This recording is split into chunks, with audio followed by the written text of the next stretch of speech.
Tinatawagan ko po yung mga kapatid natin na andyan sa labas na pumasok na po kayo at tayo po yung makapag-umpisa na ng gawain.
Sa muli po ay pagpalang umaga po sa ating lahat.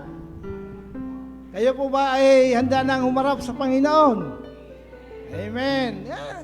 Dapat po ay masigla tayo dahil ito po yung pagkakataon na lumalapit tayo sa Panginoon sa pamamagitan ng sama-samang pagpupuri at higit sa lahat pasasalamat sa Panginoon. Tinatawagan ko po si Brother Joe sa ating opening prayer. Inanyahan ko po ang bawat isa na tumayo at lalapit po tayo sa luklukan ng habag at biyaya ng Panginoon. Tayo, Joe?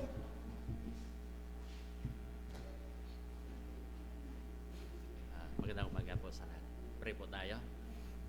Panginoong Diyos, sa umagang ito, lumalapit po kami sa iyo na nagpakumbaba at aming hiniling, Panginoon, na gabayan mo po kami sa aming gawain at pagpalain mo po, Panginoon, yung aming gawain sa umagang ito.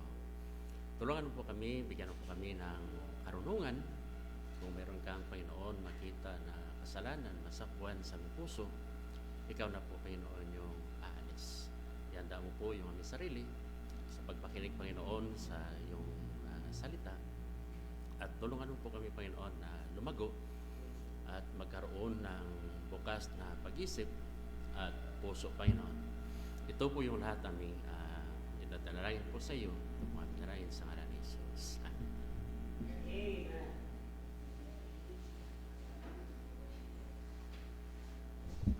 Kaupo na po tayo. Tinatawagan ko po si Brother Don para po tayo ay magpuri at magpasalamat sa Panginoon. Brother Don?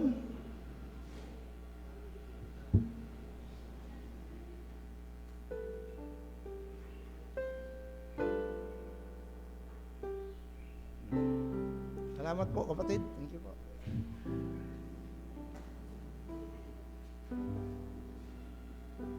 Magandang umaga po sa bawat isa.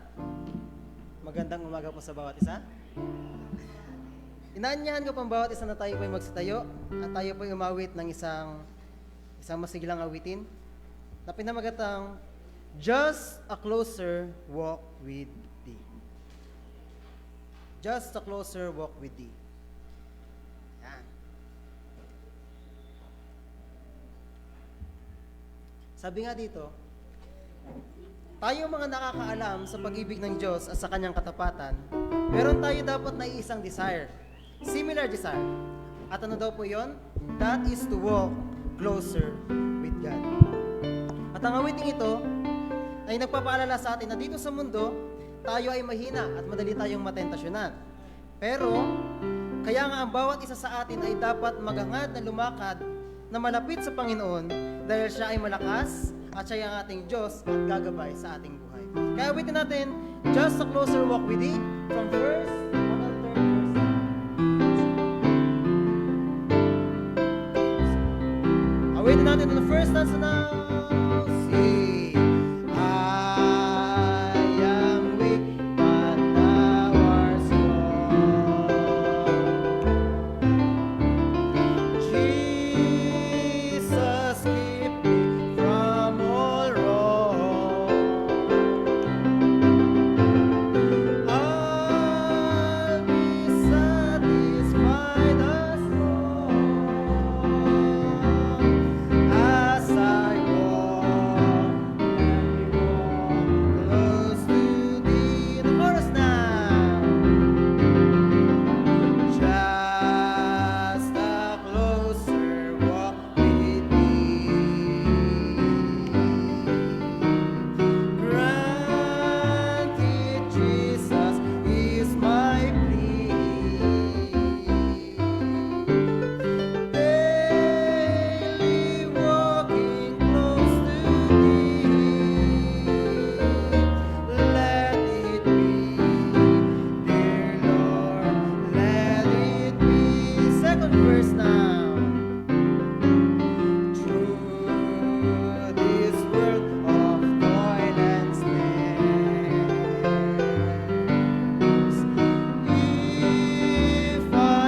sagutin yan. At manatili tayo nakatayo. Tayo po ay magsikamayan. Awitin natin ang ligaya ng buhay. On the two chorus now, sing. Ligaya ng buhay, kung kilala mo si Kristo.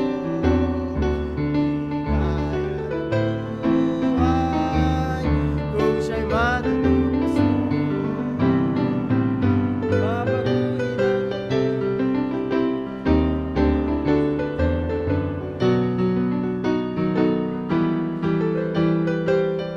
tunay na ligaya ng buhay, at siya ay babalik upang tayo'y kanyang kunin. At siya ay babalik upang dalhin sa piling niya. Kaya ikaw, kaibigan, magbago ka ng iyong buhay. Ang maging kay Kristo ay tunay na ligaya ng buhay. Tayo na po'y bumalik sa ating mga upuan at manatili tayo nakatayo.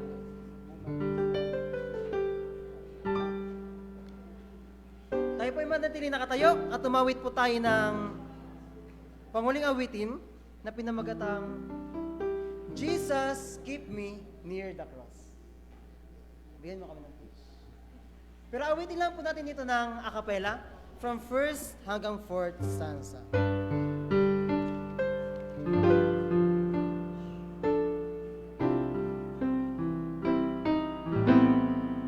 Hymn number 231.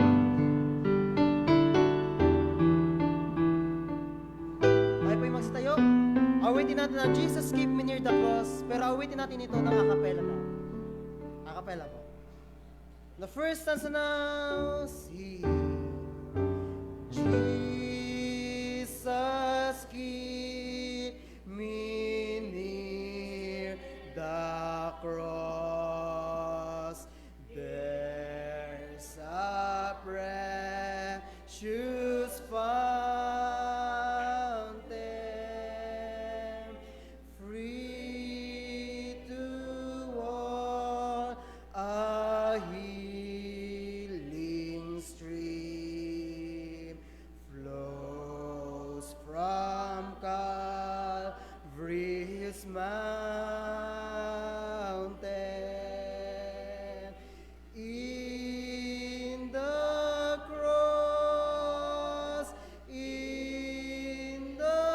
cross, be my glory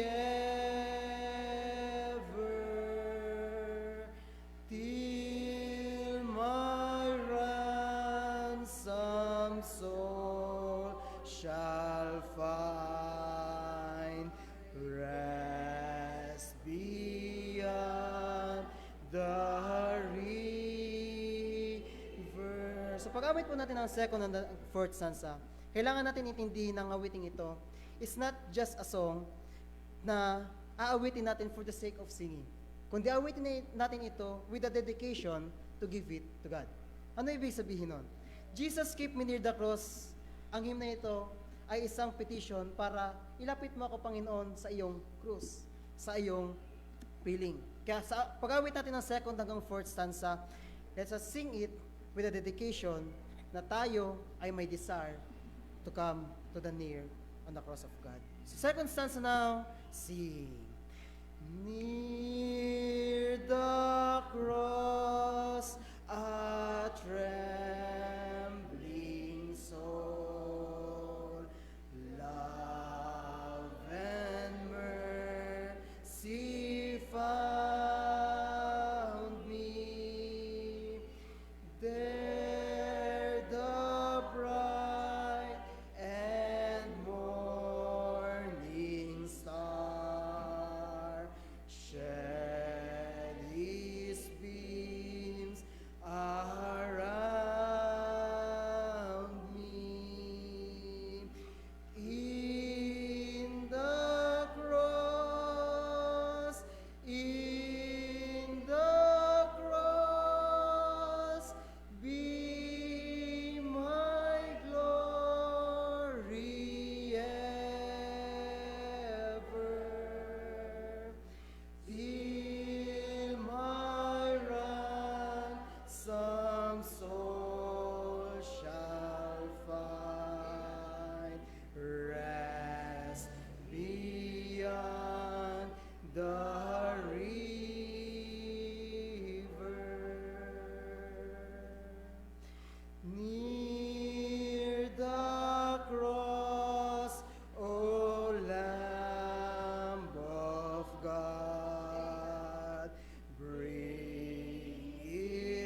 last stanza now. Near the cross, I'll watch and wait, hoping, trusting ever, till I reach the golden strand, just beyond the river. In the cross, in the cross, be my glory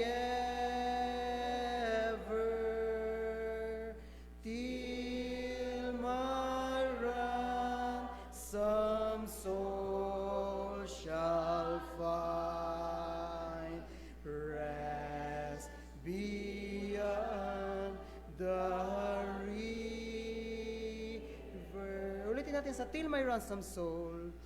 Till my ransom soul shall find rest beyond the river.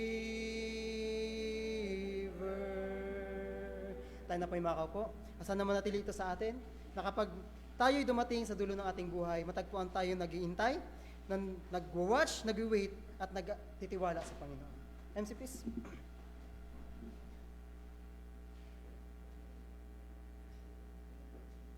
Amen. Are you blessed? Mga kapatid sa Panginoon, ang wag natin kakalimutan ay even though tayo ay may magkakaibang mga karera, tulad ng sabi ko sa inyo sinasabi, tayo ay may isang pagsasama sa simbahang ito. At yun hindi dahil tayo ay baptist, hindi dahil hindi. Ang iisang bagay na dahilan kung ba tayo nagsasama-sama dito ay dahil tayo ay mga niligtas ng Diyos. No?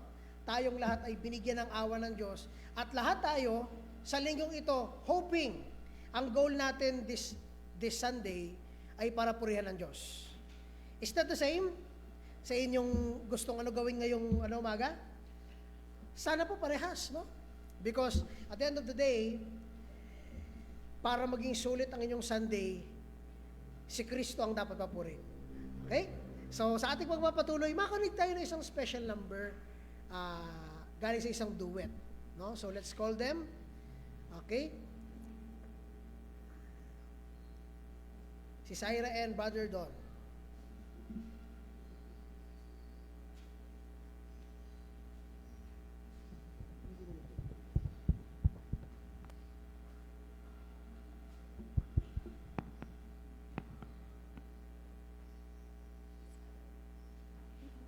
Okay, maganda.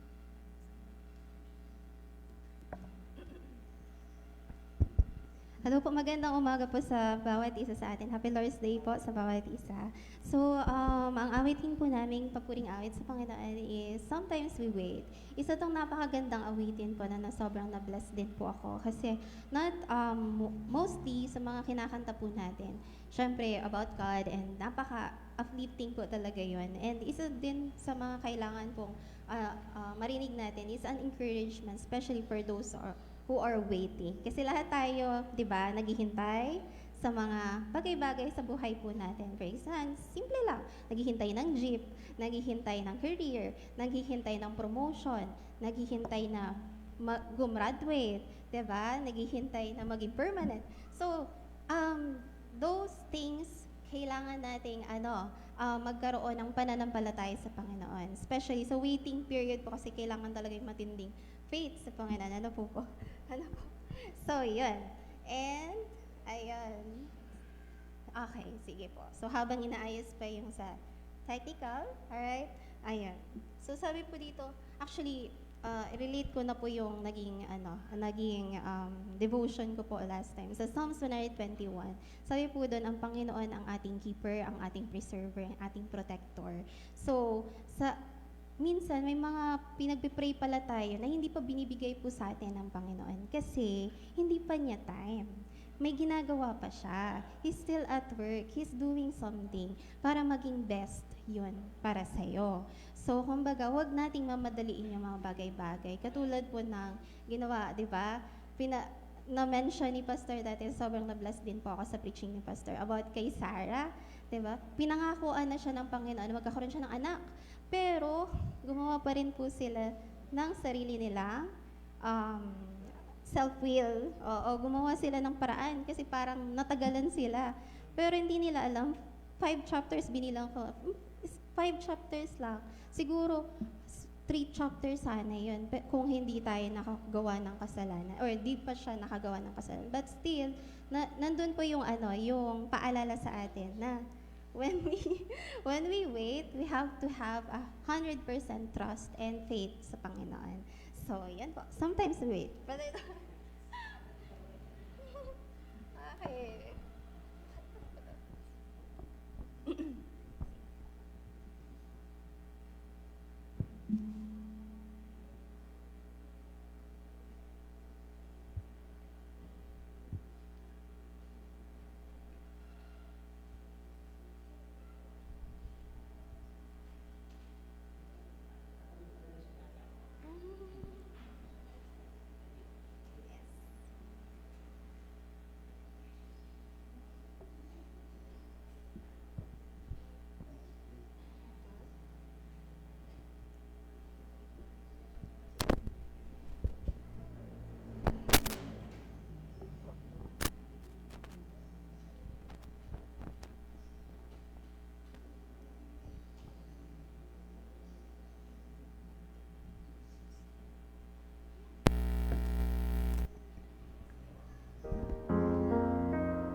Did Moses know when the branches spoke, he would be the chosen one? Or did his people know that a cloud of smoke would someday lead them home?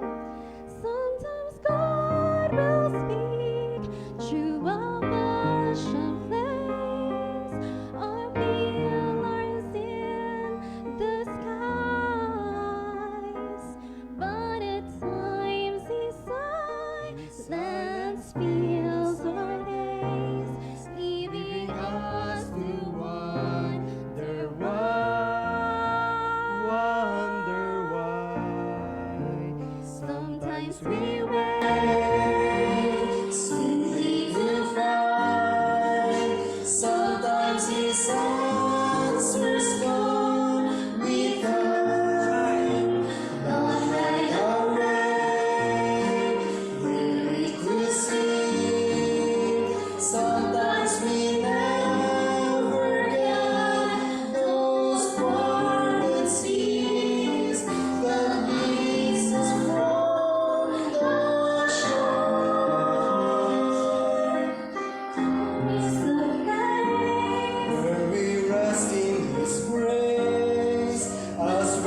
Man, are you blessed?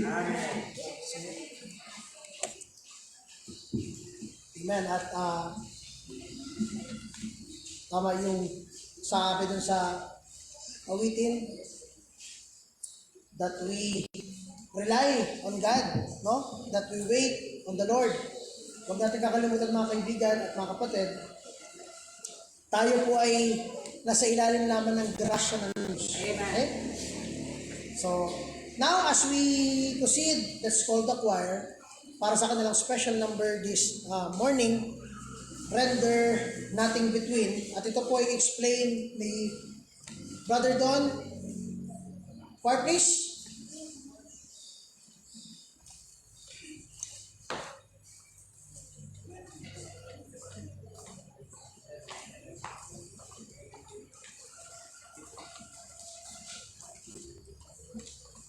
Okay. So bago po tayo pumunta doon sa kakantay ng choir, tayo muna ay magkakaroon ng isang awitan titled For the Beauty of the Word. Brother Don, please.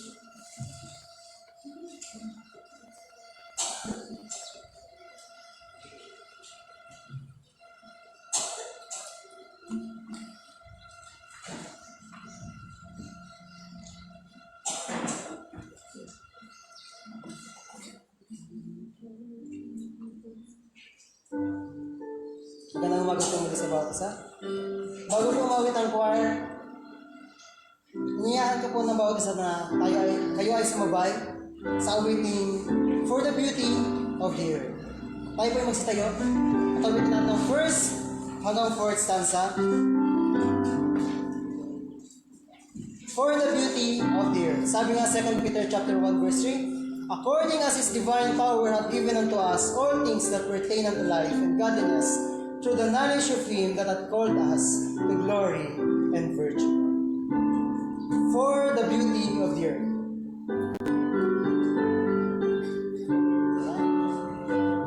Antay na lang po natin.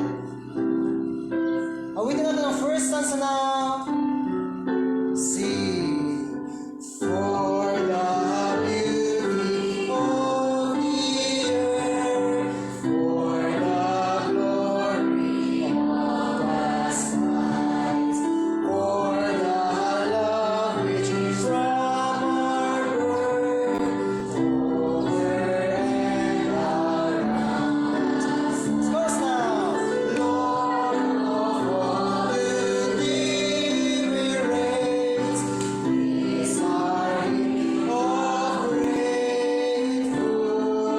praise.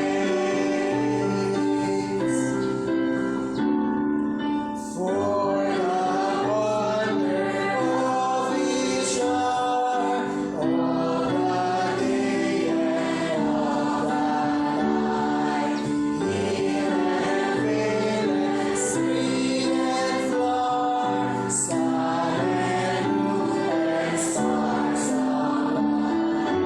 Lord of all the deep we raise, these are of grateful praise. For the joy of human love, brothers, sisters, parents, child, friends on earth and friends above, for all gentle thoughts and minds, Lord of all the deep we raise, these are of grateful praise. Last verse now. For the church that evermore lifted holy hands above, offering up on every shore, where pure sacrifice of love. Lord of all the deep we raise, these are of grateful praise.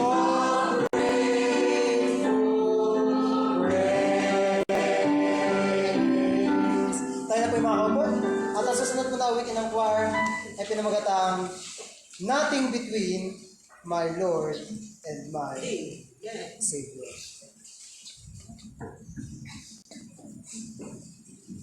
Nothing Between My Lord and My Savior na makikita natin sa text of Titus chapter 2 verse 11 to 15. Sabi dito verse 11, "For the grace of God that bringeth salvation hath appeared to all men, teaching us that denying ungodliness and worldly lust, we should live soberly, righteously, and godly in the present world, looking for that blessed hope and the glorious appearing of the great God and our Savior Jesus Christ, who gave himself for us, that he might redeem us from all iniquity and purify unto himself a peculiar people, zealous of good works. These things speak and exhort and rebuke with all authority. Let no man despise thee." Isa lang po ang ibig sabihin ng awiting Nothing Between. Sa ating lakad sa Panginoon habang nabubuhay pa tayo sa mundo, tayo dapat ay maging mapagmatsyag. Tayo dapat mag-watch and maghanda sa anumang bagay na darating sa atin, na dapat makita tayo ng Panginoon na lumalakad na maayos sa Kanyang salita. So, nothing between, from the word itself, walang mamagitan sa inyo at ang Panginoon. Sa relasyon niya sa Diyos, sana walang mamagitan at kung meron man, ay itong inyong alisin, baguhin, at i-purify. Nothing between, awitin ng choir, sana maintindihan nyo. At kapag nakuha nyo na ang melody, pwede nyo kaming sabayan.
tamang-tama po ang inaawit sa ating mensahe ngayong umaga. Nais ko lang po pasalamatan ang Panginoon sa kasagutan sa aking mga panalangin. Personally po, ay ang inyong pong mga pangalan, naka-alphabetical yan sa aking utak, sa aking pag-pray.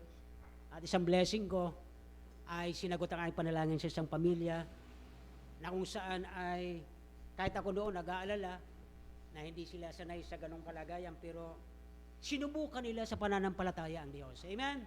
Kaya sila po ay nakita ko, di pa man sila nagsasabi sa akin, pero the Spirit itself beareth witness that we are the children of God.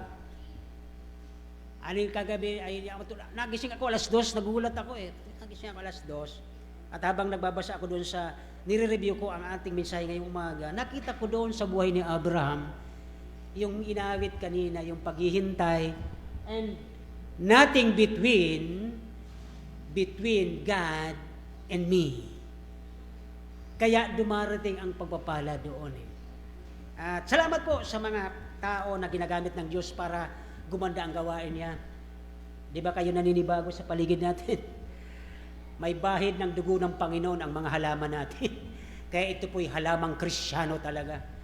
May halaman. Kasi naalala nyo doon sa Passover night, nung dumaan ang anghel ng kamatayan, ang sino mang makitang walang bahid ng dugo, patay. Sigurado din ako mamamatay dito, may nakapalibot. Amen. Salamat po sa mga kamay na ginagamit ng Diyos sa lugar na ito. Mga kapatid, lahat kayo, hindi man kayo nagsasalita, huwag ninyo ipagmayabang. Ang ginagawa ng kanan ay huwag nang ipagpapaalam sa kaliwa. Nakikita ng Diyos. Amen. So ngayon po tayo ay di gaano magtatagal sapagkat ako'y wala ng oras. Kulang na ako ng 15 minutes, kaya magtitiis kayo ng 15 minutes na magugutom. Tayo basahin natin ang at least ilang verses sa chapter, ano na po tayo ng Genesis? Siguro tapusin ko muna dito para magkaroon naman kayo ng break, para magluto ako ng iba. Okay? Genesis chapter, ilan po? 18. Okay, labas po natin from verse 1 sapagkat mahalaga po yung verse 1 hanggang verse 10. At pagkatapos, pagdating po doon sa 10, kuha tayo ng ilang bersikulo po dito sa verse 24. Okay? At sino nakakaalam ng kwentong ito? Na nakipag-bargain si Abraham sa Panginoon, nakipagtawadan. Sino po nakakaalam ng kwento? Kanina nagbanggit ang ating preacher, pag kayo naman malangki, grabe naman kayo, pobre na nga yung pratinda, dadalawang piraso ng saging, tawaran nyo pa ng 150. Kaya nga siya bumaba para kumita. Pero alam nyo si Abraham nakipagtawaran din pala. Pero iba po ang pakipagtawaran ni Abraham dito. Nakapag-mediate, naging siyang tagapamagitan. Nagkaroon siya ng bargaining, pero iba po ang intention dito ni Abraham. Makikita nyo yan. Basahin natin 1 to 10, then cut tayo ng 10, punta tayo ng verse 24 hanggang 29 siguro. Okay, so basahin natin from verse 1, kayo po sa kaliwa, at verse 2 hanggang makarating ng 10. Ready na po kayo sa kaliwa? Mga magaganda at mga pugi, at dito na po ay mga wonderful creator ng Panginoon. Amen! Ready na kayo, verse 1? Begin.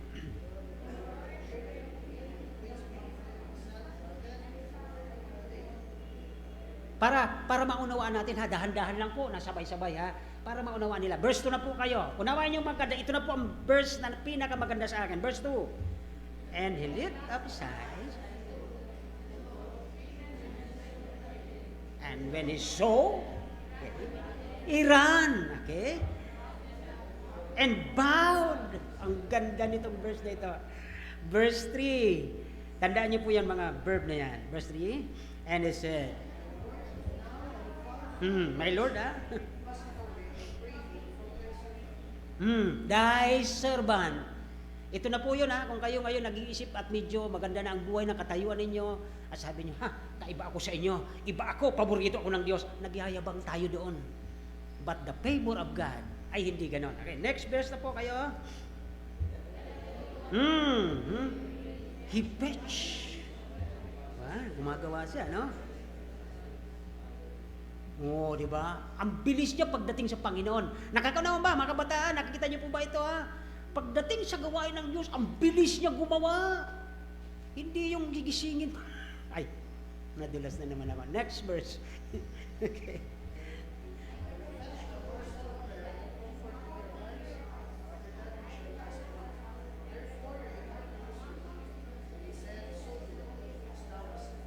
Verse 6, and Abraham hastened, ay nagmadali siya.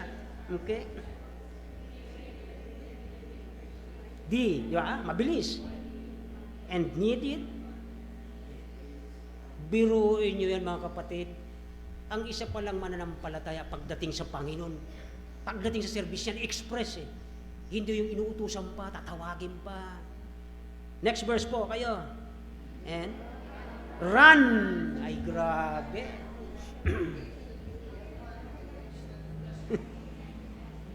Naalala ko tuloy nang kami po may alagang baboy nung araw. Para sa magkakapatid. Sabi ng isa kong kapatid, di, para sa akin yan, ba't ko ibibigay sa church yan? Oh, nakarelate na ninyo. Ang ganda nitong kwento ito. Next verse, kayo po.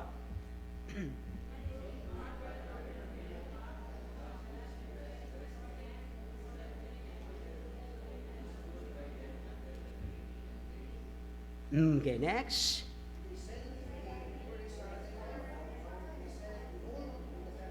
Last mo, verse 10. I will certainly return unto thee according.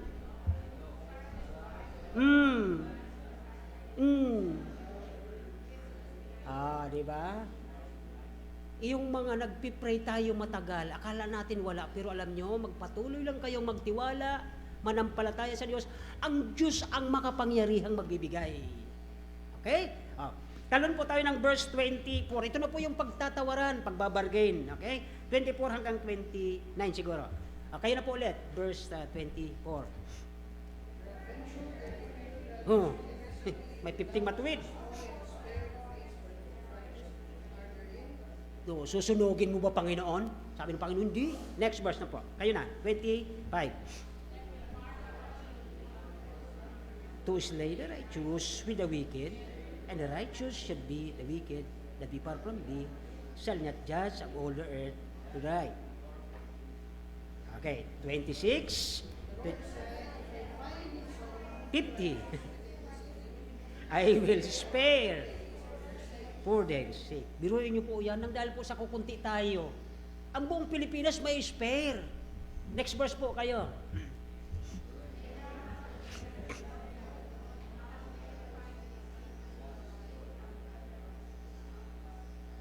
Next verse.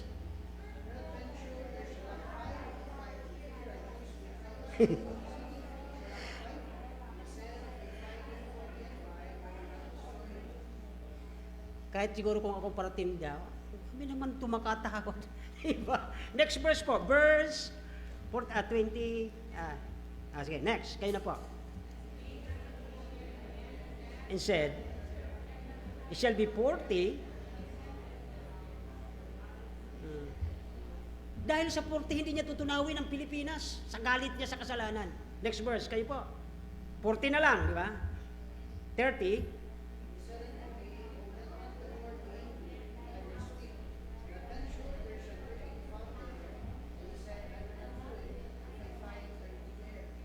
Okay.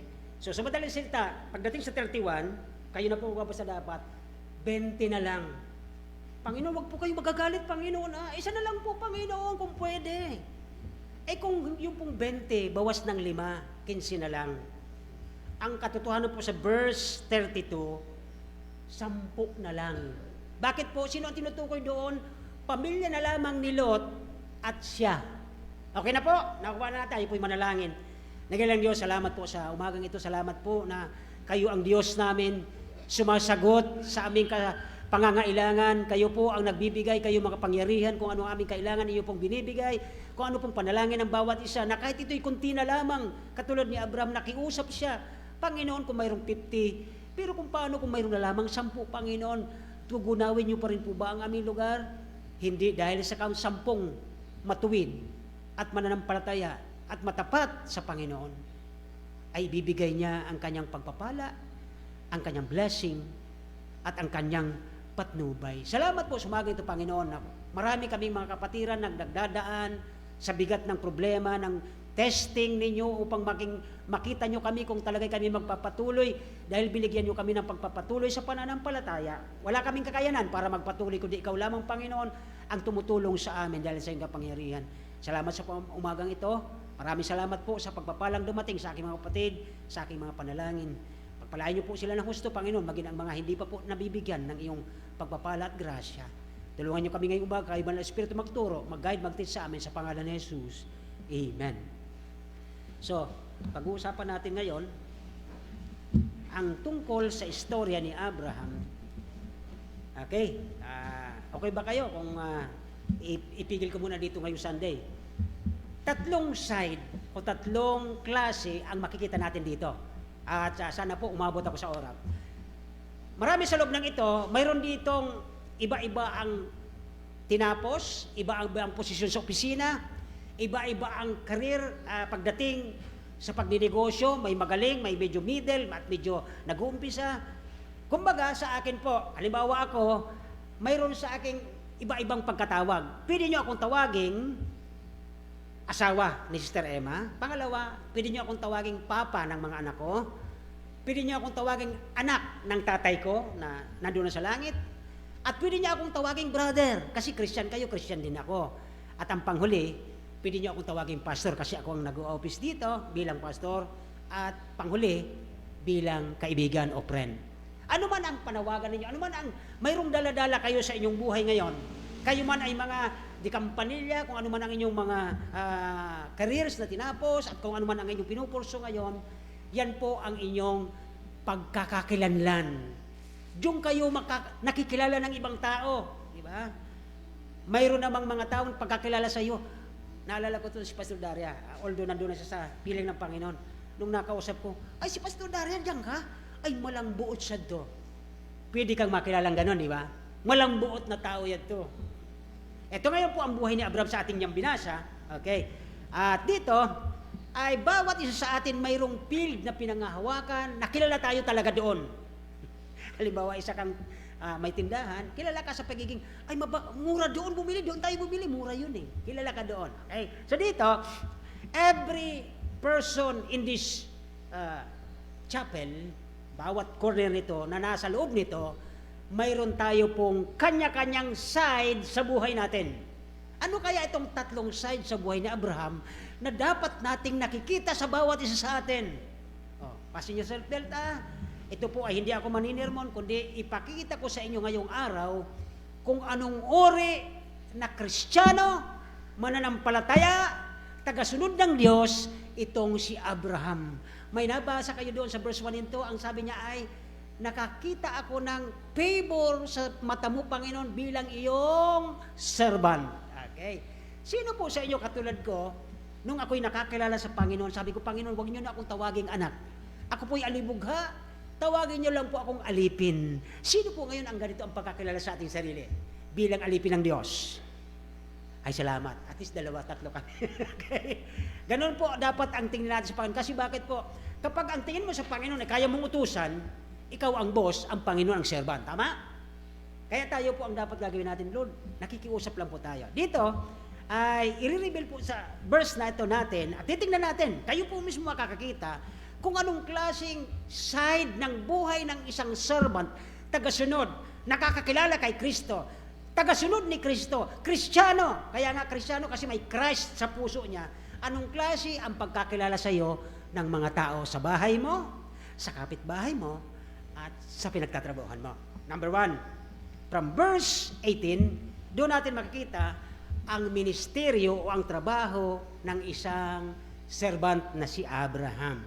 Kaya dito mga kapatid, there are at least 3 na makikita sa side ni Abraham na sana makikita rin sa buhay natin. Number 1 is a ministry of a servant. Ang ministeryo ng isang tagasunod ni Kristo. Tingnan po natin yon. Identity po ni Abraham dito, mayroon siyang bisita. Nang nakaupo siya sa kahoy, sabi, uy, may bisita ako. Ang tanong ko sa inyo, nakilala niya ba yan kung saan ang galing ang bisita niya? Alam ba ni Abraham kung taga saan galing ang bisita niya? Alam niya? Sinong maghuhula? Kilala ba ni Abraham, nakikita ni Abraham yung 3 paparating, uy, binisita ako ng aking, anong tawag niya? Anong tawag niya? Tingnan niyo po ang inyong mga Bible. Huwag niyo tumingin sa mukha natin. Tingnan niyo mga Bible. Anong tawag ng Abraham sa 3? Ha? Anong ibig sabihin ng Lord? The Lord is my Ano daw? Oh, di ba? Bakit din natin mabanggit? Medyo din nauunawaan kung bakit. Okay, so tingnan na po natin. Ang verse 18, nagsasabi doon na ang ministeryo ng isang servant ng Diyos, pero ang laman nitong verse 18. Tingnan niyo po, lagyan niyo po ng note. Ang laman ng verse 18 from verse 1 to 6. Ano bang klaseng tagasunod ka ni Kristo? Anong klaseng Kristiyano ka? Okay, isa-isa na po natin. At iisayin ko naman yung mamaya ulit. From verse 1 to 6, ay nung nakita ni Abraham, biglang nagkaroon ng sprang up, biglang nagkaroon siya ng, uy, may bisita ako. Tumayo siya kagad at hindi po siya yung, pag may dumating, di ba? Para kang ambagal. Pero si Abraham po hindi. He sprang into action. Ang tawag po sa English word ay speedily. Ginamit po ito sa Luke chapter 18 verse 7, na kung ang mga anak ng Diyos nagdadaan ng pagduro sa araw at gabi, hindi ba speedily sasagutin ng Diyos ang kanyang pangangailangan? Yun po ang gamit ng Old Testament, speedily, at saka doon sa New Testament sa Luke 18. Kaya mga kapatid, dito ay mapansin natin ang ministeryo ng isang servant sa ayon sa verse 1 at isinulat po ito ng writer ng Genesis. Dito ay nakita niya na ang identification ng kanyang mga bisita ay dalawang anghel at isang, ano kaya yung isang iyon? Maliban sa dalawang anghel, sino ba yung isa doon na tinutukoy? The theophany o pagpapakita ng laman ni, sino kaya ito? Ngayon lang ito narinig preaching na ito. Na-preach ko na ito dito siguro once. At pangalawa ito. Okay? Napansin niya dito ni Abraham nung siya'y nakaupo. Sabi niya, oh, ang bisita ko yung mga divinity o mga galing ng langit. Bakit po? Sabi niya dito, Abraham recognized the heavenly origin of this guest. Bakit? Una, biloon mo nakaupo lang siya, bigla siyang nagmadali. Tingnan niyo po ang verse 2. Okay? Tingnan natin lang, sadali lang po. Ano? Sabi diyan, he left up his eyes and looked, and lo, 3 men stood by him, and when he saw, tingnan niyo po maigi nung nakita niya, anong ginawa niya? Ay, pambira. Ang totoong Kristiyano, pagdating ng Sunday, nagmamadali yan. Hindi yung kailangan pang gisingin. Amen, lalo pag December na, sarap matulog. Yan ang ministeryo ng Kristiyano pag Sunday. Amen. Hindi hanapin muna yung ang lamig pa. Hindi po ako naninirmon, pero nangyayari. Tama? Nangyayari yan Pero sabi niya, Kristiyano siya. But Abraham, sabi niya, nothing between my Lord, di ba? And me. Kaya mga kapatid, pag nakikita sa ating mga magulang ng mga bata, ganun din naman gagawin nila. Kasi bakit? Tayo nga, hindi tayo makapagpasimuno ng maayos Sabi ng Bible, paano kapag kakatiwalaan ng marami kung sa maliit, ano daw?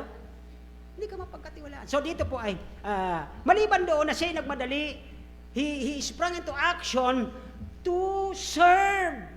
Tingnan niyo po ang verse 2 and 3. Nung nakita niya ito ni Abraham, ay kagyat po siyang nag-set ng example sa kanyang mga tao, mga kapatid. Are you listening? May tauhan dito si Abraham. Huwag kayong makakalimot. Ito po ay chapter 18 na. Yung ating napag-usapan ng mga una, nag-away na sila ni Lot dahil sa dami ng kanilang mga tauhan. Bakit hindi siya, oy, shh, Brad, halika, may bisita ako. Hindi po ganun ang Kristiyano ng Diyos. Amen? Kailangan pa niyang, Brad, tulungan mo kasi magsisirve ako sa Panginoon, magbabible study ko, samahan mo ako. Hindi po ganun ang anak ng Diyos pagdating sa service sa kanyang hari. Amen? Iba na ngayon ang tingin ng mga Kristiyano kasi nauusos ngayon sa panunood sa mga preachings. Hindi na i-emphasize ang pagka-Diyos ng Diyos, na ang Diyos ang may-ari at may kontrol ng buhay natin. Dapat kung Kristiyano kang nagsasabi, dapat pagdating sa Panginoon, immediate service at talagang hindi ka magdadahan-dahan. Look at verse 3. Tingnan natin. Okay? Maliban na verse 2, sabi niya, he saw, he ran to meet and he bowed, nag-worship siya. Tanong po dyan sa verse 2, he ran and he bowed. Verse 4 muna. Tignan yung 3. Verse 4, sabi niya, pwede po ba? Saglit lang po kukuha lang ako ng morsel of bread at papaluto ko. Wife, Sarah, lutuan mo kagad dali, bilis bilisan mo. Ang bisita natin ay magbibigay ito ng blessing. Kaya ang mga Kristiyano ngayon hindi pinagpapala. Bakit? Hindi nila inuuna ang dapat unahin. Pero sabi nila, may Bible verse ako, Pastor. But seek ye first the kingdom of God, and all these things shall be added unto me. Ha? Pero minsan magrereklamo, Lord, bakit wala pa? Tama naman yung kinanta ng special number. Naghihintay. Pero mga kapatid, ipinakita sa isang side ni Abraham. Sana po mayroon din tayong side sa ganito. Bilang Kristiyano ka, pagdating sa gawain ng Panginoon, ay napakabilis mong mag-action. You will sprang into action para magkaroon ng glory ang Diyos na nagligtas sa iyo. Mga kapatid, di tayo mag-uusap dito sa giving, pero may magdadaan na lang dyan. Huwag lang kayo pong ma-open dyan. Okay? Hindi ako magtuturo ng giving ngayon. Now, verse pang-5, maliban na nag-action po siya bilang example doon sa kanyang mga tao, sa kanyang family. Wala pa naman si Isaac noon, misis niya pa lang. Pinakita niya kung gaano siya mag-serve sa kanyang Panginoon bilang siya'y tagasunod at nagsasabing, He is a friend of God. Ang tanong ko ngayong umaga, mga kapatid, kaibigan niyo ba ang Diyos? Kaya naman pala eh. Amen. Kasi kung kaibigan mo ang Panginoon, inuuna mo siya sa lahat eh. Alam niyo, pagdating sa service, siya pa nga yung pinakahuli. Minsan darating ka, tapos na yung Sunday school eh. Nadulas na naman ako, sabi ko na nga, tao lang ako eh. Please. Di ba? Minsan nagkawala dyan sa labi ng isang preacher ang gano'n eh. Pero tingnan niyo po si Abraham, mga kapatid, ha? Please, huwag kayo ma-open sa akin. Look at verse. Okay? Naiwan ko na naman yung aking point. Hayaan na lang ko kayo dito ng kaunting tubig. Uminom ba ang mga angelic host? Kailangan ka ba ng Panginoon tubig? Ipinapakita dito, mga kapatid, ang serbisyo ng isang servant, ng isang tagasunod ng Diyos. Next, sabi niya dyan, at maghugas kayo ng mga Hudyo ba sila? Pero alam niyo kung naisipan niyo ang kalagayan ni Abraham, lahat ng kaya niyang gawin para sa kanyang Panginoon ay gagawin niya! Isa na po doon sa isang mga leader, sa isang mga simbahan, kaya ayoko po mag-encourage sa aking mga young people na magpastor kayo. May isa tayo ditong kapatid namin na parang gano'n sabi ko, hindi ko ina-encourage na magpastor ka. Mahirap ang buhay ng pastor. Pero kung gusto mong pagsilbihan ng Panginoon mo, go! Sapagkat hindi ka niyan pababayan dahil siya po ang pagsisilbihan mo, hindi po ang tao. Nandito po ang mga tao ito, nagsisimba kayo, nandito kaming pamilya, hindi kami nagsiserve sa tao, kundi pinagsisimba ng Panginoon na pinagkatiwala kayo para kayo pakainin ng salita ng Diyos. Yan po ang katotohanan. Next, sabi dito ang pang-anim, hindi nyo alam, ito po ang please, huwag kayong magalit sa akin dito kasi minsan, ngayon ko lang sasabihin. Noong panahon 2015, nagbabanggit ako, huwag nyo hintayin na dalawin kayo ng Panginoon. Sinong narinig ito minsan sa akin? Nakakatakot yung dalawin ka ng Panginoon eh. Kasi sa panahon ngayon, pag dilalaw ka ng Panginoon, either na malalang sakit or alam niyo yun eh. Pero dito sa pagkakataon, dinalaw si Abraham ng Panginoon, ang dala niya ay blessing. Kaya dito natin titignan, saan bang aspeto sa tatlong magandang karakter ni Abraham, mayroon ba lang tayo makuha at least 2? Pero sana 3. Okay? Kaya dito po, sabi niya, you never know kung kailan ang Panginoon darating at magpapakita sa harapan mo. Alam niyo, may mga pagkakataon, kahit mga sa mga istorya, di ba? May dumating na isang pulubi, tapos bigla kang nahabag, tinulungan mo yung pala, presensya ng Diyos para matest ka kung totoong may pag-ibig ka na galing sa Diyos at minahal mo ang isang taong hindi ka ibig-ibig. Am I right? Di ba? Minsan paraan ng Diyos yun na magbibisita sa sayo sa ibang anyo, sa ibang pangangailangan na minsan, ay, pagpipray kita, pero meron ka naman sa bulsa eh. Nung panahon dito talaga, wala pa naman talaga ako nung araw. May mga pupunta, pasensya na kayo, ito lang talaga, barya lang eh. Pero ngayon, ang Panginoon po ay nagpapadala. Bago pa kayo magkaroon ng pangangailangan, pumunta sa inyong lingkod, ang Panginoon, ipinadala na, dinideliver niya sa tahanan ninyo eh. Di ba? Lord, patawarin niyo po ako kung sakali man na ako'y magmalabis. Pero ito po ang nangyayari sa panahon natin ngayon. Kaya dito po, maliban na, di natin alam kung kailan ang Panginoon magpapadala para masubo ka kung totoong ikaw ay sa Kanya. And by the way, dinasabi natin Christian tayo. Are you in Christ? Kay Kristo ba kayo? Mahirap sagutin ba? Ano ngayon yung sabihin, Pastor? Ang na kay Kristo, bagong nilalang na, di ba? Therefore, if any man be in Christ, he is what? Ngayon kung na kay Kristo ka, bagong nilalang ka. Hindi ka na yung dati, tama?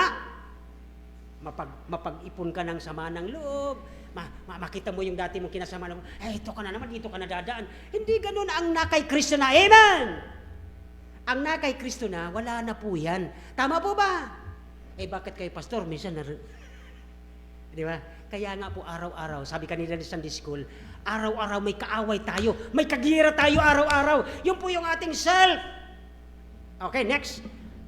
Sa panghuli dito sa verse na ito ng verse 18, sabi kasi ng verse 18, and all the nation of the earth, ano daw? Shall be blessed in Abraham. Tayo naman ginilad yun ni Abraham, kaya tayo pinagpapala din. Okay, kaya yun po ang rason.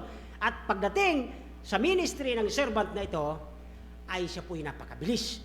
At maraming klase ang paraan ng pagsiserve sa Panginoon. Pero alam nyo, yung simpleng tagapunas ka, service yan sa Panginoon eh. Di ba? So dito po ay, number one, under the ministry of a servant, number one, the quickness of his ministry. Ang bilis ng kanyang ministry. Nabanggit ko na po kanina na mabilis siya pagdating dito. Verse 2, he ran, he bowed, and kumuha pa siya ng tubig at hinugasan pa ang paa kasi akala niya ay kasing ugali ng mga Hudyo. Hindi, heavenly ano nga sila visitor, di ba? And pag verse 5, I fetched morsel. Mga kapatid, okay, unang mapapasin natin dito sa mga verses na ito from verse 1 to 6. Ang isang Kristyano, are you listening? Ang isang totoong Kristyano, she recognized what is her or his ministry or trabaho. Alam mo ang trabaho mo eh. Hindi ka na kailangan papalalanan pa. Brad, di ba, ikaw sa... Hindi na dapat eh. Alam mo ang ministry mo, amen? Alam ni Abraham ang kanyang trabaho. Nung nakita niya ang mga heavenlies na ito, na sa kanyang dumalaw, agad siyang kumilos nang hindi siya naguutos. Doon sa pangatlo, sabi dito, take note mga kapatid, okay? Kapag para sa Panginoon, kaya nga hiran eh, kapag para sa Panginoon, gawin na natin ng mas maaga. Bakit po? Halimbawa, yung taong yun na Brad, pwede bang dalawin si ganito? Tapos, nag-intay ka. Ay, hindi pa, busy pa ako, baka next week. Biyernes. Pinawin ng Panginoon. Pagdalaw mo, nasa kabaong na. Ano ang mararamdaman mo? Diba? Pinakiusap sa'yo, Brad, alam ko, preacher ka. Baka pwedeng paki-Bible study. Tapos nung dumating ka, you are too late. Wala ka nang gagawin. Ang Kristyano at ang tagasunod ni Kristo dapat he recognize his ministry. Ano pa po mapasya natin dito? Okay, maliban na gagawin ito mabilis, as much as possible, pinapaalalahanan tayo ng mga versikulong ito, okay, that our Lord deserve the best of our service. Kaya mga kapatid, ayaw ko magbanggit ng pangalan, pero may nakikita ako rito. Na dapat nandoon na siya sa kanyang pagpapahinga, nandoon pa siya sa ministry niya. Minsan, hindi naman po ako bulag. Tama na po yan, pahinga na kayo. Di ba? So dito, ipapansin natin na itong ministry ni Abraham pang-apat, okay, kaya niya pinagsilbihan ang Panginoon ito, kilala niya ang kanyang Panginoon, at maliban ito, ay sabi niya, kapag siniservisyohan ko siya, no matter what kind of task ang gagawin ko, mababang uri, mataas na uri, tagalinis, dahil yan ay serbisyo ko sa aking Panginoon, I will do it, sabi ni Abraham. At pagkatapos, ang pampito dito mga batid, okay, hanapin natin kung saan talaga tayo angkop pagdating sa ministry. Ano ba talaga ang talent mo para sa ministry na binigay ng Panginoon? Dito, marami na silang nakikitang sila talaga ang nakalagay na kamay. Mga kapatid, we are joined fitly together, sabi ng Romans. Ikinabit tayo sa body ni Christ. Mayroong paa, mayroong kamay, mayroong tinga, mayroong bibig. Lahat tayo may function. Ang problema, baka hindi kayo nagpa-function. But Abraham ay nakita niya ang quickness ng kanyang ministry. Number 2, na nating tagalan dito. Kasi pagka titingnan natin sa New Testament verses, okay, kapag tayo mag-serve sa ating Panginoon the best, okay, na ang pinagsisilbihan natin ay mayroong possibility na tayo po ay pagpalain. Nagbibigay tayo ng glory sa ating Panginoon habang tayo nagsiserve. Sabi ba doon ng 1 Corinthians 10:13, anong sabi doon? Pakilabas nga na, so that thou, as thou said yata yun? 1 Corinthians 10:13, pakilabas. 2 Corinthians 10:13.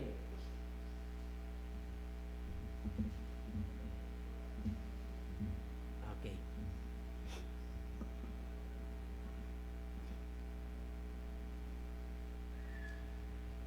Ano yata operito? Ano na doon?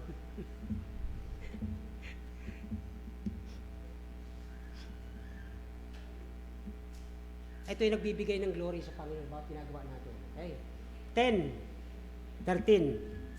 Chapter 10, hindi 13. Chapter 10. Okay, tingin nyo na lang sa mga Bible. Okay. Kasi nagluluko yata computer. Pangalawa po, ating mapansin. Una, yung quickness ng kanyang ministry. Anong klaseng ministry naman ang ating ipipresent sa ating Panginoon kung talagang dumalaw siya katulad ni Abraham? Look at verse 7 and 8. Okay, 7 and 8 na po, pakilabas. Yun na lang. Huwag na yan. Walang tuksong dumating sa inyo na hindi karaniwan. Subalit, tapat ang Diyos na hindi papantulong sa kayong tuksoin ang higit sa inyong makakaya, kundi kalakip din ng tukso ay nalaglaan ng pag-iwas upang ito yung makayanan na tiisin. Pang number 2 na po tayo. Yung ating bilis ng ministry, hindi para tayo mapahamak, kundi tayo ay mapaganda at magbigay puri sa Panginoon. Pangalawa, ang quality o ang kalidad ng ministry niya sa Panginoon ni Abraham. Look at this. Verse 7. Basahin natin. Sabi ng verse 7. Okay. And Abraham ran into the herd and pitched the camp. Okay. Ayan po ang ginawa niya, di ba? Si Abraham lang po ang nakita ko ditong laging binabanggit na pagdating sa Panginoon, mabilis siya pagdating sa Panginoon. Lot, alam naman natin, si Lot talaga wala palayo.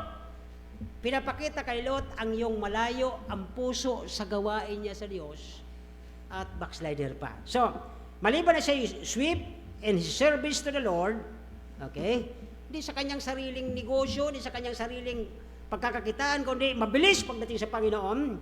Kasi alam niyo mga kapatid, kapag pinagpala ka ng Diyos, kung ano man ang ginagawa mo, ano mang trabaho mo, dahil inuuna mo siya, uunahin ka rin niya sa lahat ng pangangailangan mo. Kasi nga, mayroon kang ginagawa. Subukan mo ang tao walang ginagawa, papakainin ba siya? Hindi. Sa atin po mga nagbi-ministry, naggagawa ng Diyos, hindi ka padadala ng Diyos ng panggasto mo kung wala ka namang ginagawa. Yan po ang totoo dyan. Kaya dito pumapansin natin doon, the service ni Abraham ay pinadalhan po siya. Okay? Alam niyo, sacrifice po ito sa side ni Abraham. Kung tutuusin pero sa tingin ko dahil sa dami niyang kahayupan doon, simple lang sa kanya yun Pero alam niyo, sa side naman natin mga mananampalataya sa panahon natin, this is the time of Abraham, marami siyang ari-arian. Ngayon, alam niyo, pinagpapala tayo ng grasya ng Diyos, at least may trabaho ka, at least may kumakain ka rin naman 3 times a day. Alam niyo, yung pinagkumuha siya, hindi siya nag-uutos, sabi niya, ikuha mo nga ako doon ng ipagkatay mo, at hindi. Siya mismo ang gumawa. Siya mismo ang tumakbo, siya mismo ang nagpagala, at sabi niya, para sa mga ano ko to, pero hindi. Para sa Panginoon ko na ito ngayon kasi uunahin ko ang Panginoon kaysa sa mga anak ko. Tama! May mga tao ngayon, mas inuuna ang family kaysa sa Panginoon. Yan ang tanong kay Peter. Peter, mahal mo ba ako kaysa sa iyong pamilya? Peter, mahal mo ba ako kaysa sa trabaho mo? Yan po rin yung relationship na yun pagdating doon sa kay Abraham at sa New Testament. Kaya dito, kung mapasin ninyo, the quality of his ministry, ang kanyang trabaho sa Panginoon, ay hindi natin masukat maisip. Ganun lang ginawa ni Abraham. May tauhan siya, ba't siya nagkusa? At napakabilis niya gumawa at hindi siya nagpili. Ang pinili niya ay the best para sa Panginoon. Itong mga nangyayari sa panahon natin, which is palapit na talaga ang taglamig sa puso ng mga Kristiyano, minsan pati sa service nila sa Panginoon pag umaga, alam ninyo, napakatamlay. Minsan, dati naman, masigla kasi kapag masigla ka, siyempre maaga ka. Di ba? Ano lang man yun, pagbalik-balik mo man yan. So dito po ay mapansin natin dito sa verse 7 and 8. Pagdating sa verse 8, mga kapatid, tingnan natin ang verse 8. And he took butter and milk and cup which he had dressed and set it before them, and he stood by them under the tree And then, ito pong word na stood. Okay? Nagbanggit kanina sa Sunday school. Okay? Yung tumayo, okay? Tumayo lang siya, tahimik lang siya. Akala ng mga kapatiran, akala ng kanyang kamag-anak na silot, bahala ka dyan, uncle. Basta ako, backslider pa rin ako. Habang siya po ay nagsiserve sa Panginoon, naninindigan siya sa anumang nakakasagupa niyang mga temptation. Sa panahon natin ngayon ang pagkakaiba. Ang mga Kristiyano ngayon, pag wala ng pera, hindi na sila mag-worship eh. Diba kanina sa Sunday school, sinong naamabot ng Sunday school? Ang ganda nung binanggit doon ng preacher natin eh. Ang perseverance na binigay ng Diyos sa kaligtasan na once and for all, save tayo hanggang doon sa pagbalik ng Panginoon. Pero may mga Kristiyano, yes, I love you Lord! Nagtatatalo niyan. Nagkaroon ng problema. Iniwanan ng asawa, inaway ng mga anak. Sabi na, hindi na ako sa iyo magpapasalamat, Panginoon. Ginawa mo to sa akin. Tila mo, iniwanan ako ang asawa ko, iniwanan ko pamilya ko. Bakit pa ako magsasamba sa iyo? Bakit pa ako magsisimba? Ginagawa rin yan ngayon ng mga taong nagsasabing Kristiyano. You know why? Sapagkat hindi sila nakakita at napag-aralan ang buhay ni Abraham bilang servant, ay hindi siya masaya at hindi siya nagsiservice at hindi siya nag-worship kung siya po ay mayroong blessing. Kahit wala siyang blessing, kahit siya inapi, kahit siya po ay pinagtulungan ng sino man, patuloy siyang mag-serve sa kanyang Panginoon. Amen! Naalala niyo si Job. Sabi ni Job, Panginoon, dahil wala na eh.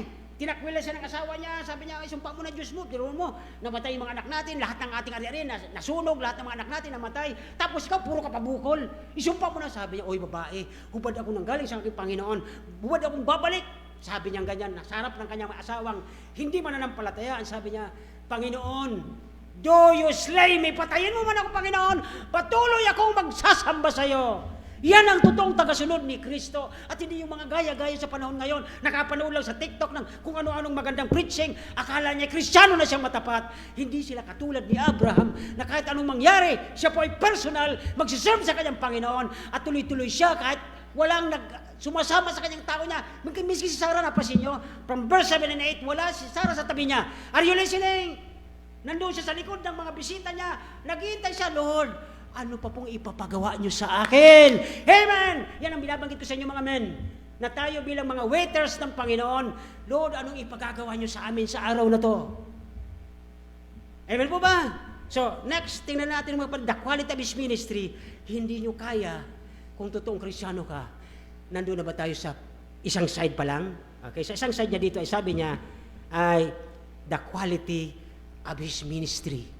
Ang kwalidad ba ng iyong ministeryo sa simbahang ito nakikita sa iyong pamumuhay? Yes, alam nila Christian ka. Pero pagdating kaya sa bahay, ganun ka pa rin dito sa loob ng simbahan? O baka doon pagdating doon mismo mga anak mo, sumusuko sa iyo?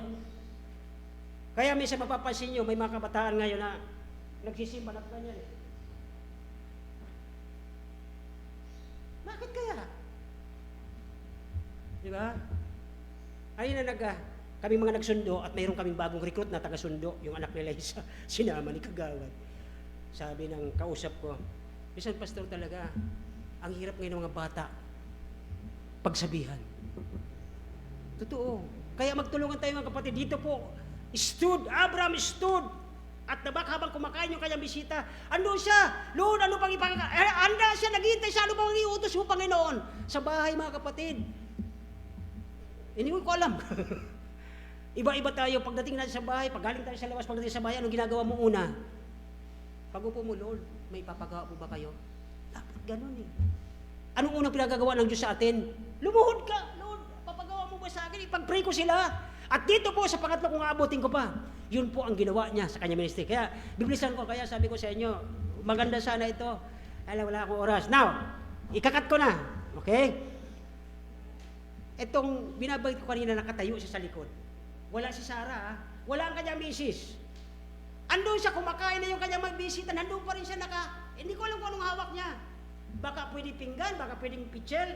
Sabi niya, handa po akong sumunod, ano pang sasabihin niyo, Panginoon? Ganun po ba tayo sa Panginoon everyday?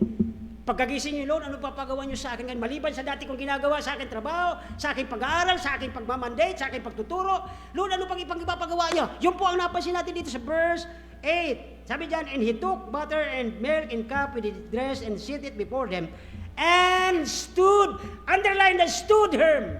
Okay? Sabi doon ay, stood by them under the tree. Maraming Kristiyano ngayon, wala na yun eh.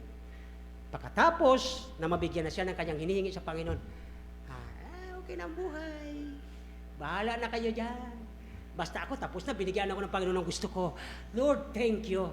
At home ensayo na siya. Nakikinig po ba kayo? Minsan nung kayo yung mga, nagsimula tayo dito 2008. Nagsimula ako mag-pray. Hindi ko kiniklaim yun. Ang nagsumagot to ng Panginoon, ako'y taga-intercede lamang katulad ni Abraham. Ang dami rito. Pagkatapos na nakuha na nila ang gusto nila, pinuntahan nila ang gusto nila. Iniwanan na ang Panginoon na siyang nagbigay ng kanilang mga pagpapala. Kaya, so be it. At least nagamit ako ng Panginoon. Amen. Ayan po ba yun? Bantayan nyo ang sarili nyo. Baka dumating ang punto na nakamit nyo na ang inyong hinihingi sa Panginoon. At ganun na lang kayo. Simba, uwi. Simba, uwi. Wala na. Wala na yung kanyang ministry. But Abraham! Nandun siya lagi. Lord, binigay mo sa akin. Nakabalik yung, di ba nung nag-away sila dala Umer, yung mga masama na sinusulan siya, naalala nyo? Sinusulan pa siya eh. Sabi niya, hindi ko kailangan yan. Ang mahalaga, nandito ako para patuloy ako mag-serve sa aking Panginoon. Now, sabi dito sa verse 8, very quiet. Nandun lang siya. Alam niyo, ang nakita ko dito nung ako'y review nito, kasi kagabi nung dumating itong mga men, at di nag-fellowship lang kami, baka pas nag-aaral ka, review na lang po yan kasi nung Monday ko pa po yan, inisa sa araw-araw yung tinitinan ko. Bakit po? May mga tao ngayon, mga Kristiyano sila, pero dahil sa sobrang ampoko sila, hindi yung pagsilbihan ng kanilang Panginoon. Ano kaya ang makukuha ko dito sa gagawin kong ito? Siguro pag napaganda ko ang serbisyo ko dito, baka kilalanin ako isang araw. Amen? Hindi na po maganda eh. Okay, kaya dito si Abraham stood. Oh, nandun na binigay sa kanya, ang promise binigay sa kanya. Isang araw magkakaanak ang misis mo. Sabi niya, yes! Okay. Pero never siyang umalis sa likod, sa tabi ng kanyang Panginoon para naghihintay siya kung ano ipapagawa ng Diyos. Now, dito na po tayo sa pangalawa. Kasi wala na ako time, sabi ko sa inyo, verse 9 to 21, ano po ang mensahe ng Diyos para sa kanyang servant o saint, santo. Okay? Bakit santo ang turing dito? Okay?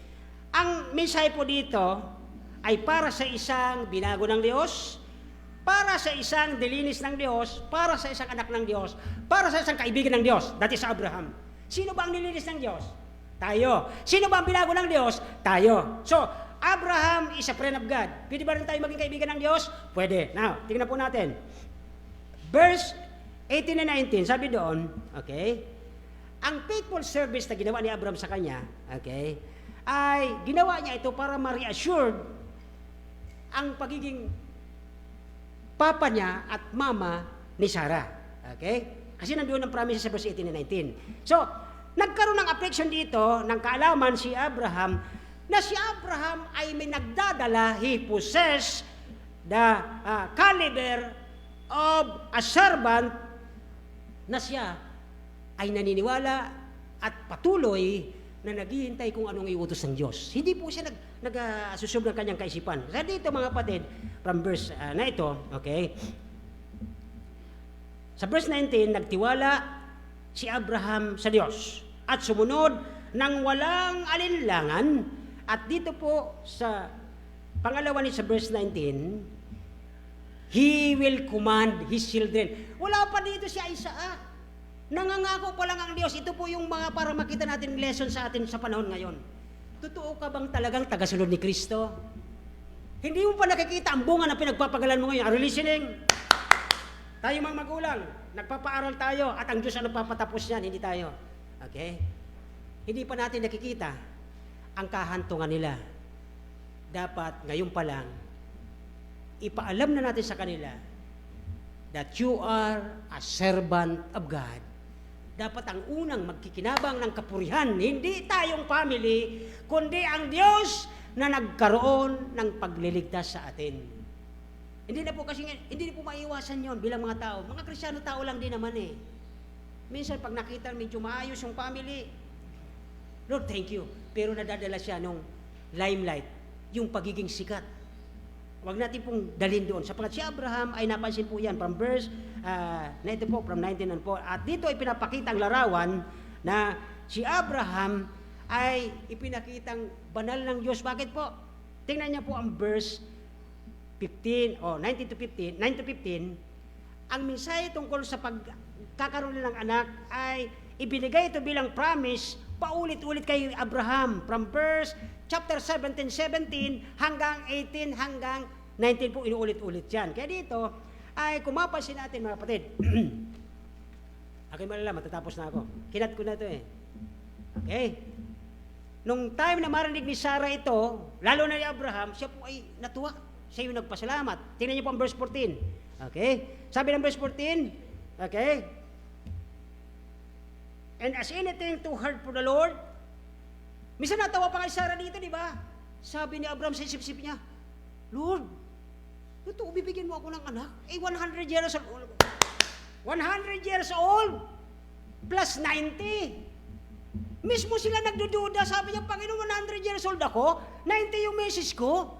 Pero alam niyo po, ang ginawa dito ni Abraham, dahil doon sa Panginoon, sabi ng verse 14, sabi niya, okay, is anything hard for the Lord? Mismong si Sarah, sabi niya, oo nga, ano, kinonsensya niya sarili niya, ay Diyos nga pala ito. Walang imposible sa Diyos, tama? Kaya ako kanina, mga kapatid, nung makita ko na may sagot ang Panginoon, sabi ko, Lord, totoo ngang walang mahirap sa iyo. Amen!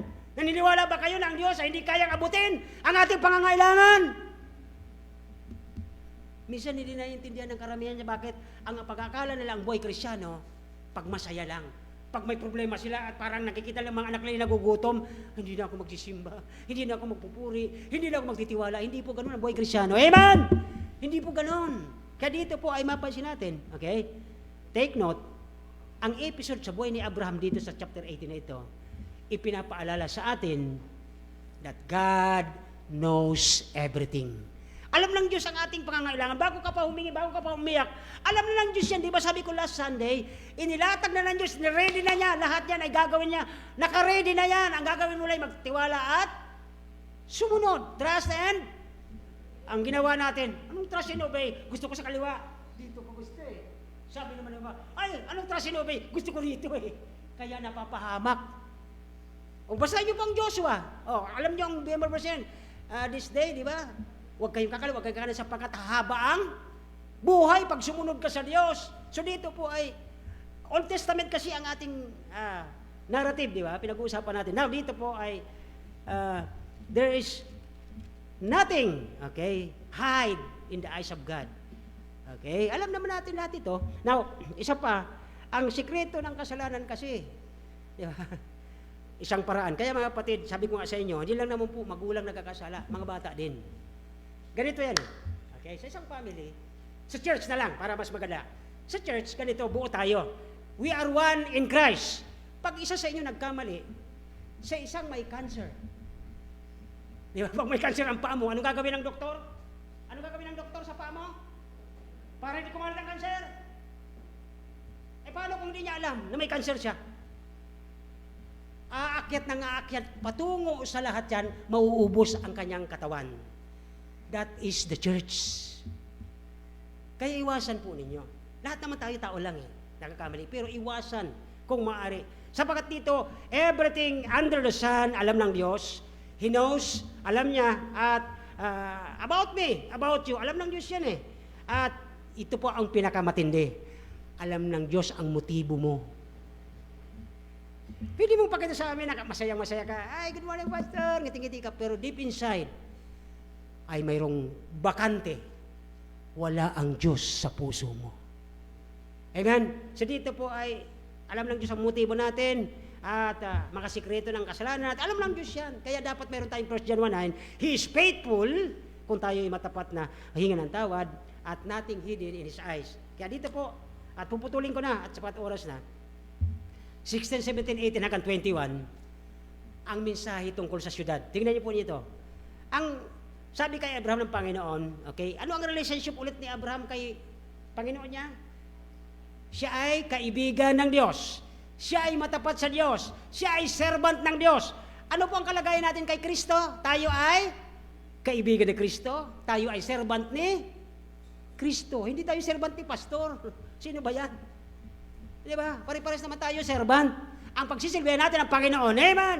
So dito ay verse 16, 17, 21, okay, ay paano siya nag-conduct o paano siya umasta pala, okay, conductor, okay, paano siya nag-asta sa kanyang future upang mag-enjoy siya. Ito po ang nakita ko kay Abraham, napakasimple niya. Hindi siya yung para ba siyang yung yung parang plastic doon sa kanyang bisita. Napakasincere niya at tapos kung ano ang gusto niyang inuna niya siya, lahat pinagsilbihan, ano po. At kanya po ay ang Diyos ay nadetermine na gusto siyang pagpalain na biruin niyo mga kapatid, imagine natin, okay? Kung mayroon kang posisyon na close ka sa Panginoon, isipin mo yung kung close ka talaga sa Panginoon araw at gabi, kausap mo siya, imposibleng hindi ka unahin ng Diyos eh. Kasi close nga kayo. Now dito si Abraham is close with God at anumang kanyang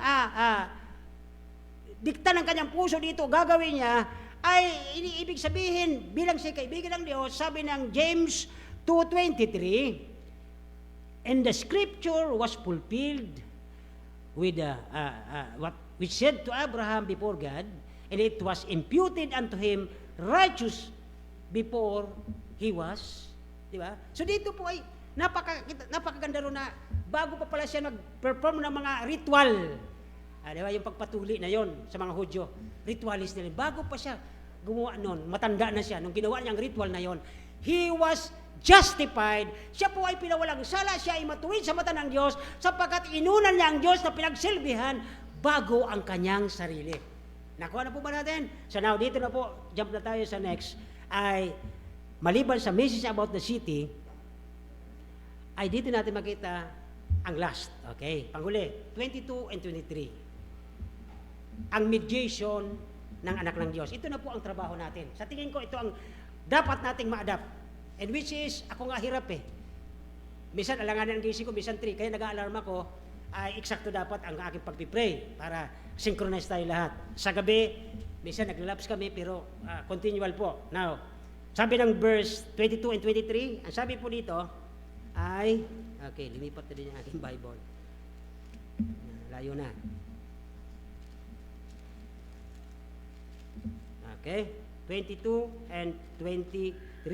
Sabi ng 22, and the men turned their faces from thence and went towards Sodom. But Abraham stood yet before the Lord. Umalis yung dalawang anghel, papatungo na doon sa, kasi uumpisa na nilang sunugin yun eh. Mga kapatid, ito po ang magiging natin. Ang Pilipinas magulo, di ba? Alam niyo yan. Ay, kayo pa naman, mahilig kayo sa politiko. Pero may hilig ba kayo para mabawasan ang pagsumpa ng Diyos sa mabuti at masama? Galing lang tayo mag-judge sa, mali siya. Pero tingnan niyo po ang trabaho ng servant dito. Nakipag-bargain sa Panginoon sabi niya, Lord, kung mayroon po bang 50, susunugin mo po ba kasama ang mga batuin? Naunawa po ba natin? Sino sa inyo nagpipray sa ating government? O, kita niyo, ilan na lang tayo. Baka puro na lang sarili niyo pinagpipray niyo. Okay? Pag-pray natin to. Tingnan niyo po ang ginawa ni Abraham. Panginoon, kung mayroon po bang 50, sabi niya, di ba? 24. Peradventure, there was 50. Anong sagot ng Panginoon? Look at this, okay? Wilt thou destroy and not spare the place for the 50 righteous sake? Are there in? 25. Sabi yun. Ang ganda basahin ito sa Tagalog eh. Kaya, di ba?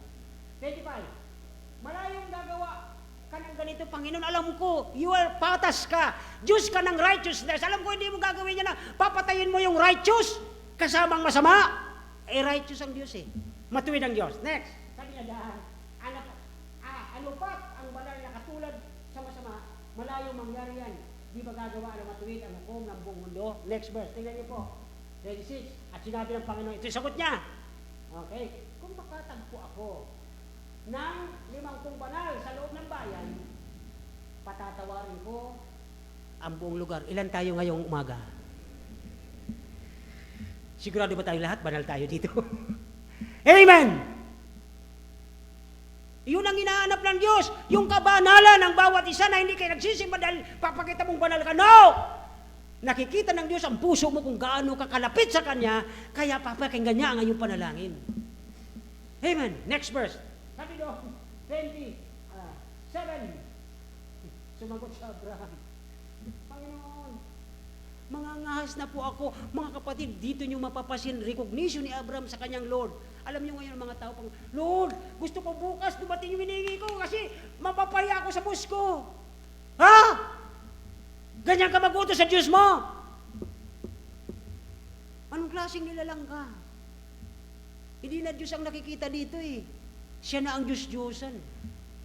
Mga prosperity gospel, bukas, hawakan mo ang iyong passport, wagayway mo, makakaalis ka. Pagdating doon sa airport, pinabalik. Kasi yung dala niyang maleta, iba ang kulay. Oh, iba lang nakakaalam nun. Kunti pa lang. Anyway, sabi, mga asa ko, mga magsalita. Akong alam mo, biruin niyo po ito. Ganon siya kumausap sa Diyos. Panginoon, ako'y sa iyong harapan. Ako'y marumi na yung nilinis. Kaya mga kapatid, ang mga anak natin, nakikita yan sa ating mga magulang kung paano tayo mag-recognize ng Diyos na naglalanga at naglinis sa iyong buhay. Kaya kahit mawala ka, ang mga anak mo, sigurado yan. Ganun ang pagsamba sa Diyos yan. Hindi yung mga kayabangan ngayon na kung maganda ang iyong kasuotan, maganda ang buhay mo, ay anak ka ng Diyos. Sino nagsabi sa iyo? Bisan nga sabi ng isang pastor, maraming pastor ng Baptist pupunta ng impyerno. Bakit? Dahil sa kanyang pagpipreach nang hindi ang Diyos ang itinataas.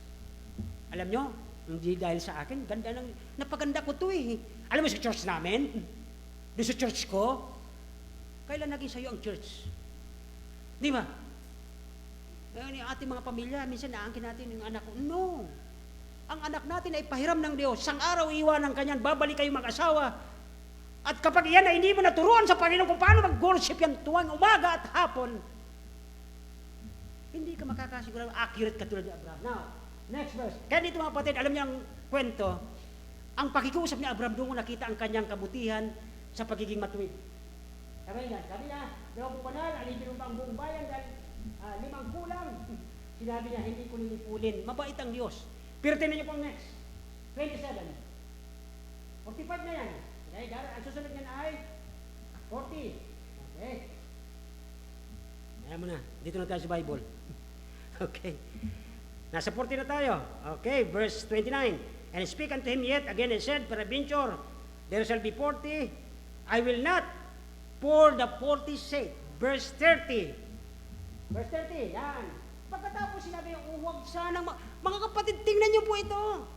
Sa prayer niyo ba, pagkatapos yung magtrabaho sa maghapon at pagod ka na, sasabihin ng Panginoon, huwag ka sana pong magagalit, Lord. Yung inuutos niyo po, hindi ko nagawa kanina, tapos ito po, imbis na magawa ko, ay hindi ko nagawa. Tapos yung mga gusto kong gawin, ay yung mga ayaw mong gawin, sa akin ay nagagawa ko.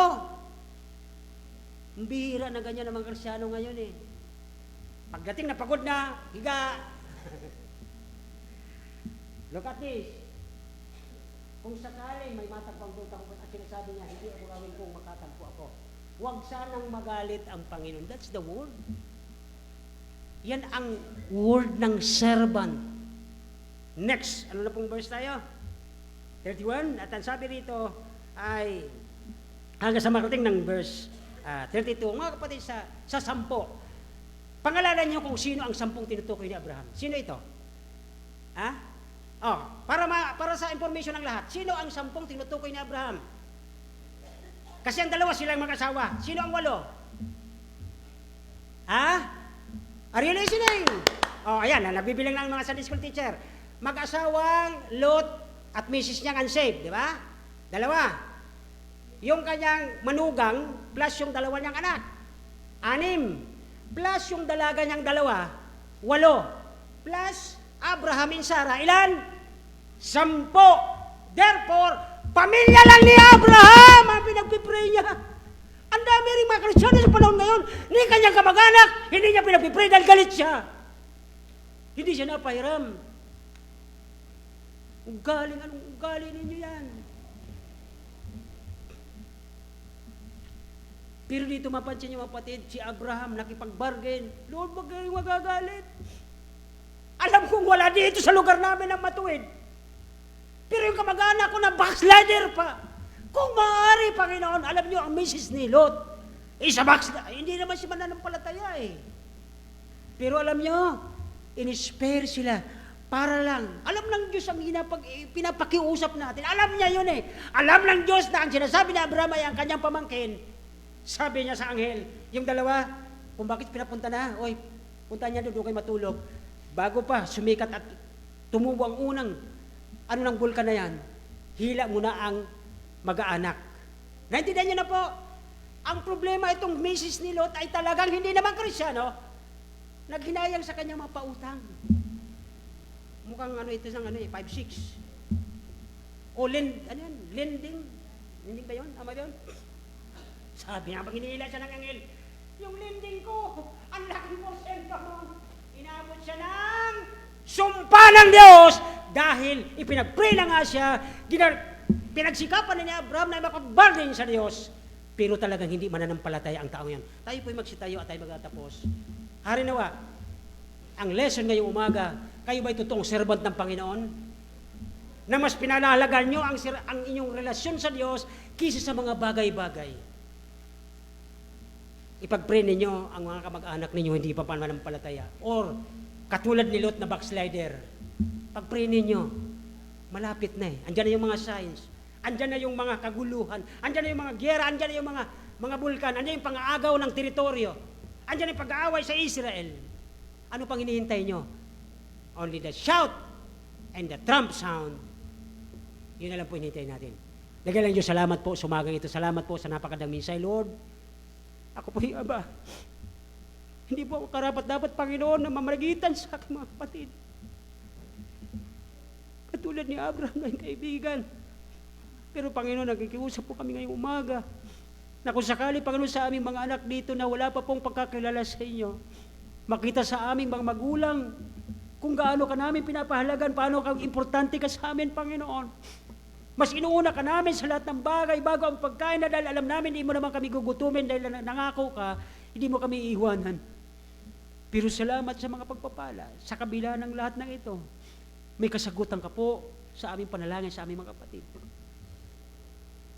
When was the last time? Kailan mo huling sinabi sa Panginoon, Lord, uunahin po kita sa lahat ng bagay. At baka nakalimot ka, inuuna mo na ang lahat sa buhay mo at hindi na ang Panginoon mo. Bago tayo mag-pray, diyan siya'y kinalalagyan, sabi mo, Panginoon, patawarin niyo po ako. Nakalimot po ako, Panginoon. Katulad ni Abraham, sana makuha ko yung side na ito. Ang 3 mabuting side kay Abraham.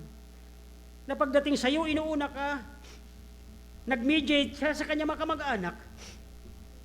At yung mensahe sa mga banal, na unahin ang Diyos sa lahat ng bagay. Dakilang Diyos, salamat po sa umagang ito. Salamat po sa bawat isa. Nakikita niyo po ang puso ng bawat isa kung gaano ka namin, Panginoon, mahal. Lord, sana po yung pinagpapapalang binigay mo sa amin, huwag maging hadlang para lumayo kami sa iyo. Yung mga bagay na success na aming natanggap, alam namin, Panginoon, pinagpaguran mo yung para sa amin. Lord, huwag sana po yung maging dahilan para hindi ka na namin pagsilbihan. Lagi nakatayo kami sa iyong likuran, sa iyong harapan. Ano yung pong ipapagawa mo sa aming Panginoon? Habang naghihintay kami sa pagdating mo, ano po ang nais mong pagawa? Dakilang Diyos, salamat po sa umagang ito. I-bless mo po ang mga puso na may pagpakumbaba, na pagsisilbihan ka, habang di ka pa dumarating, Panginoon. Tulungan niyo po ang bawat isa magmula sa aking family hanggang sa pamilya ng kalitiitang umatin dito. I-revive niyo po ang dapat i-revive. Tulungan niyo po yung mga karamdaman na maka-recover. At mga kabataan namin na naliligaw ng landas, kami mismo ang gamitin yung Panginoon, ang aming mga bibig, ang aming pagsasalita, maging sweet as a honeycomb na sila'y susunod sa iyong salita. Maraming salamat, Panginoon, sa umagang ito. In Jesus' name. Amen. Amen.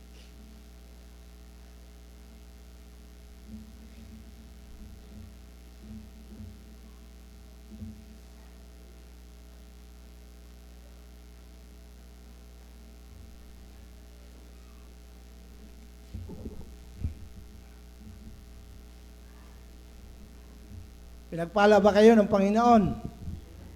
It's a wonderful message po sa umagang ito. Inanyahan ko po ang bawat isa na tumayo po tayo at tayo po ay lalapit sa Panginoon. At yun po ay pagkakaloob yung ating pagmamahal sa Panginoon. Inanyahan ko po ang bawat isa na tumayo at tayo po ay lalapit sa Panginoon.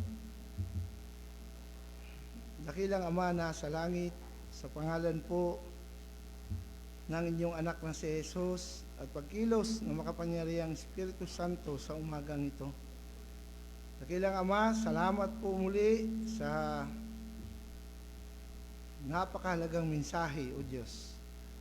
Nawa po, Lord, ay makitaan niyo po kami ng pagbabago po sa buhay. Dalangin ko po, Lord, sa umagang ito ang aming pagbibigay sa inyong gawain. Nawa, Lord, makitaan niyo kami ng kagalakan sa pagkakaloob po sa inyong gawain, Panginoon. I-bless niyo po ang bawat isa sa amin.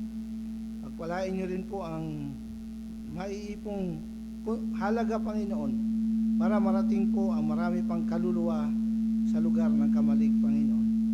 Pinupuri ka namin at papasalamat po kami sa umagang ito, Diyos. Sa muli, salamat po sa pagmamahal niyo sa amin. Ito po aming dalangin sa tanging pangalan ng inyong anak na si Jesus. Amen. Oh, how I love Jesus. Ready, say, there is none in my life. I love you, it sounds like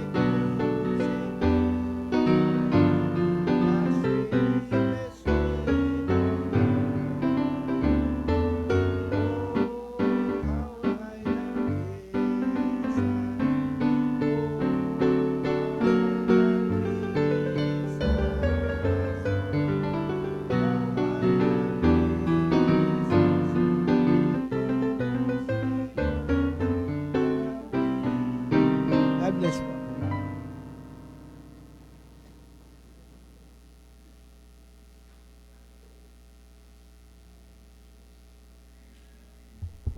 Ayan, okay. So, just a quick announcement lang po.